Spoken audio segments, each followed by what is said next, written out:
After a long first-round series versus the Pittsburgh Penguins, the Philadelphia Flyers are headed down to Raleigh, North Carolina to take on Rick Tocchett's old buddy, Rod Brind'Amour, and the Carolina Hurricanes in the first second-round matchup the Flyers have had in a long time. Today, we're going to talk about a couple of things. We're going to talk about the Flyers' overall goals for the series, what they need to worry about on Carolina's end, what they need to worry about in their own end, and then overall some guys that you should be paying attention to, some guys that you shouldn't quite forget about just yet, and overall the Flyers' hopes for this series. Before we jump into things, ladies and gentlemen, if you are enjoying this content, if you like what you've been seeing, if you've even just been enjoying me talking, make sure that you subscribe and like the videos. 95% of the people that watch these videos aren't subscribed. It's free. It helps you stay up to date with the Flyers. It helps me continue to make content like this, and overall it helps the channel out a lot. So, without further ado, the Philadelphia Flyers are headed to the second round. A statement you haven't been able to say about the Flyers in quite a long time, but it certainly is true now, and they are up against a very, very, very good Carolina team. All right, the Carolina Hurricanes, if I'm not wrong, are currently the team with the highest odds to win the Stanley Cup, at least out of the Eastern Conference. And the Flyers, well, we'll say that that the Flyers aren't exactly counting themselves out just yet. Tocchett said in an interview after their practice today that they're not just happy to be there, and they do want to try their hardest to win this series. Now, I'm not going to lie to you and tell you that this is going to be an easy series, all right? The Flyers are cut out for their work. They've got their work cut out for them this time around. The Penguins were a team that admittedly were good, but were kind of running out of gas towards the end of the season. Had some questionable players on the roster in terms of like playoff strength, but the Hurricanes are a machine. All right, go anywhere, ask anyone, they will tell you that the Hurricanes are a machine that is made to play well-oiled hockey. All right, they've got some recognizable faces if you're a Flyers fan. Obviously, they've got Rod Brind'Amour behind the bench. Shane Gostisbehere has been a great player for the Hurricanes all year, and the Flyers just traded Nick Deslauriers over there earlier this year for to give him a chance to go out and win the Cup. But this series certainly is not unwinnable. Improbable that the Flyers win? Certainly. Impossible? We're not going to count that as... We're not going to say that that's what's happening yet. This Flyers team has shown some serious heart, all right? They have a couple of things that they absolutely need to focus on in this series against Carolina in order to put their best foot forward and be able to make it onto the third round, potentially have a shot at winning the Cup this year. Number one, the most important thing this team needs to do is they need to get the offense figured out, and most specifically, they need to get the power play figured out. The Flyers were 2 of 17 on the power play versus Pittsburgh in the first round. That is not great. All right, it's not as bad as it could be. It could have been nothing in 17, but they were not very good on the power play. And Carolina is a team that is not going to take as many penalties as Pittsburgh did, considering that this isn't as much of a rivalry series as it was against Pittsburgh. So if the Hurricanes take a penalty and the Flyers get an opportunity on the man advantage to go out and try and score a goal, they need to capitalize as much as possible. This Hurricanes team does not make mistakes as often as the Penguins did. All right, they are far and away a better team than the Pittsburgh Penguins are. There's a reason that they absolutely mollywopped the Senators earlier on in the playoffs. That being said, the one area where I think that the Flyers do have an edge over the Hurricanes is goaltending. If you remember from that game, from that game 6, Dan Vladar had a historic performance for the Flyers. 42 saves in a shutout in game 6 for the Philadelphia Flyers against the Penguins. An absolutely amazing performance. He's been phenomenal the entire playoffs and the entire season as a whole. Right up there for the most saves in a playoff shutout history for the Flyers. Some other guys, Michael Neuvirth, Roman Cechmanek, all older names, but still fun guys to think about.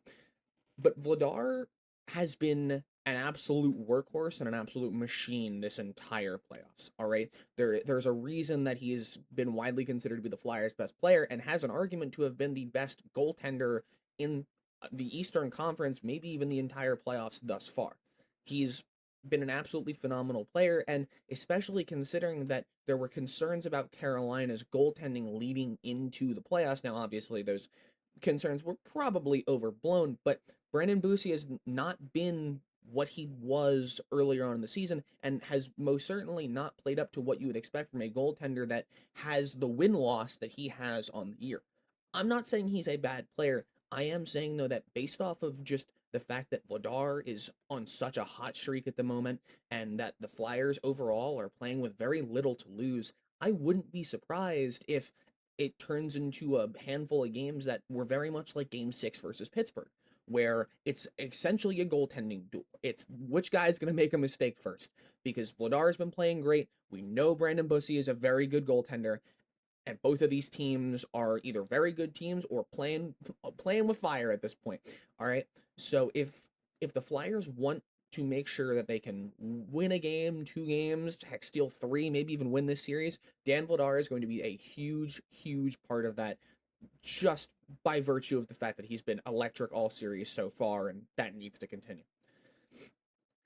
Secondly, we need to talk about some of the other things. The Flyers are obviously the underdog going into this series. Tocchett joked around after practice about the potential chances that the Flyers have in winning the Stanley Cup or even beating the Hurricanes, but he admitted that they've kind of embraced the whole idea of being the underdogs in this situation, and that they're, like I said earlier, they're not just going to keel over and die before the series has even been played. They want to give the games a chance to get played and let the hockey speak for itself. Now, we did get to see earlier today some practice lines from the Flyers. They did practice before heading down to Raleigh. Um, Alex Bump was in for Owen Tippett, which is interesting because it suggests that Bump is a stand-in for Tippett and that Hathaway will likely be back in the lineup for Game 1 against Carolina. It was overall pretty good. The Flyers need to focus on keeping their physicality up. It was one of those things that won them those 3 games in the beginning of the Pittsburgh series and helped them whittle down the Penguins into the later minutes of Game 6 before they inevitably won. Um, but this also suggests that Bump will likely be a scratch for Game 1, which is not a move that I'm the biggest fan of. Me personally, I liked Alex Bump. I liked the way that he was playing. I think that having Tyson Forster in the lineup after the iffy games that he's had, and especially the performance he had in Game 6 where he just looked like he couldn't get anything going and nothing was going right for him, maybe the conversation needs to be there to have Bump step into a different line, or step onto that third line, maybe move some other people around, and get Bump Hathaway and Tippett in at the same time. Though I should mention that Owen Tippett was said to be on a maintenance day today, and that there's nothing to worry about on the injury front from him. He should be good to go for Game 1 against the Carolina Hurricanes. He's been dealing with a couple of things injury-wise throughout the playoffs. It's why he's taken a handful of maintenance days so far. The other thing, though, I know I already talked about it, but I do want to show off the lines for it. The power play units look similar, if not almost the exact same. Obviously, the Flyers power play 2 line was something that I harped on them a ton for in my game reaction right after Game 6, and also just in my video that I did a couple of days ago. Their power play lines look very, very iffy at times. There are some times where they sit there and they play with it a ton and they don't actually try to get shots off. These are things that you're not going to be able to do against the Hurricanes because they're a very, very strong team. All right. Next up, we need to talk about overall mindset. There are some players that are on this team that are incredibly young, and it's very important for the young guys that a lot of them keep this same mentality that we've been seeing from Porter Martone.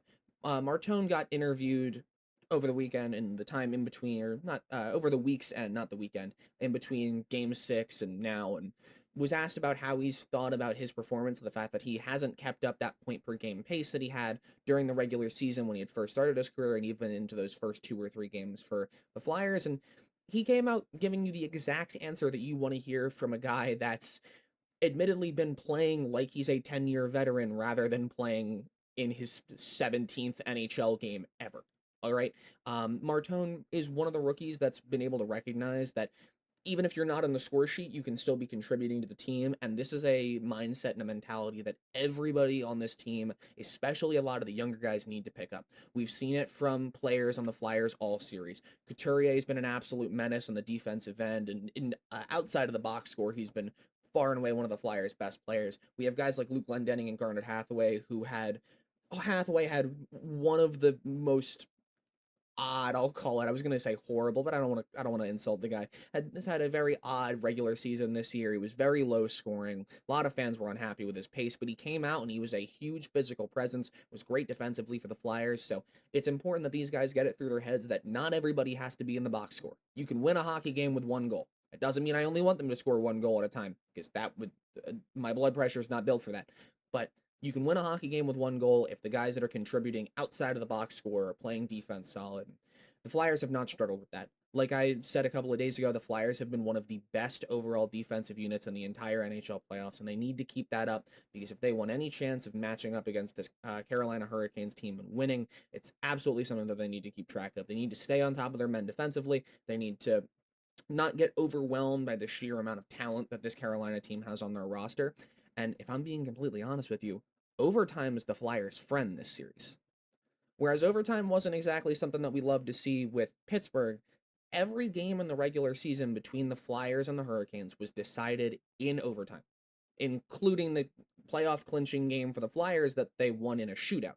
So obviously, you make it to overtime, it's just a matter of one lucky bounce. The Flyers, if they can push all of these games to overtime, it really only takes one shot.